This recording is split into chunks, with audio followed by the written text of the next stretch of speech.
ঈদুল আজহার নামাজ শেষে শুরু হয়েছে পশু জবাইয়ের পালা। এ সময় এক মুসল্লির অনুরোধে তার গরুটি জবাই করতে যান মসজিদের ইমাম। ওদিকে মসজিদের সভাপতির গরুও জবাইয়ের জন্য প্রস্তুত, কিন্তু ইমামকে না পেয়ে তেলে বেগুনে জ্বলে ওঠেন তিনি। সভাপতির গরু রেখে কেন একজন সাধারণ মুসল্লির গরু আগে জবাই করতে গেলেন, সেজন্য ইমামকে পিটিয়েছেন ওই সভাপতি। শুধু গায়ে হাত তোলা নয়, ওই ইমামকে রীতিমতো মসজিদ থেকে বের করে দেওয়া হয়েছে। ন্যাক্কারজনক এই ঘটনা ঘটেছে গাজীপুরের শ্রীপুর পৌর এলাকার ভাংনাহাটি গ্রামে।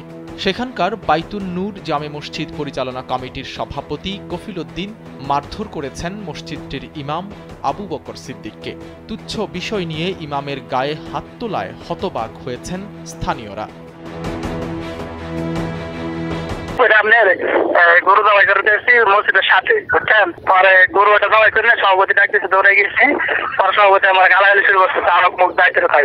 পরে আমি বলছি যে গালাগালি করে কেন, এই জন্য আমার গলা বাদ দিচ্ছে না, আমার এই ব্যাপারে কি আপনি থানায় কোনো অভিযোগ করছেন? না না, আমি কোনো থানায় অভিযোগ করি নাই।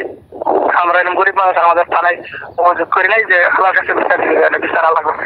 এলাকাবাসী বলছেন, ইদ্রিস নামে যে মুসল্লির গরু জবাই করতে গিয়েছিলেন আবু বকর সিদ্দিক, সভাপতির ফোন পেয়ে সেই গরু জবাই না করেই দৌড়ে চলে আসেন ইমাম। তারপরও উত্তেজিত হয়ে সবার সামনেই আবু বকরকে পেটান মসজিদের সভাপতি কফিল উদ্দিন।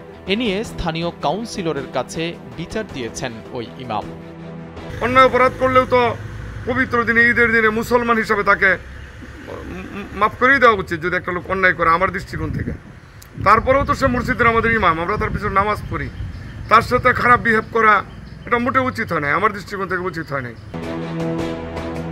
জানা যায়, ইমামের সঙ্গে বাইতুন নূর জামে মসজিদের সভাপতি কফিল উদ্দিনের খারাপ আচরণের ঘটনা আগেও অনেকবার ঘটেছে।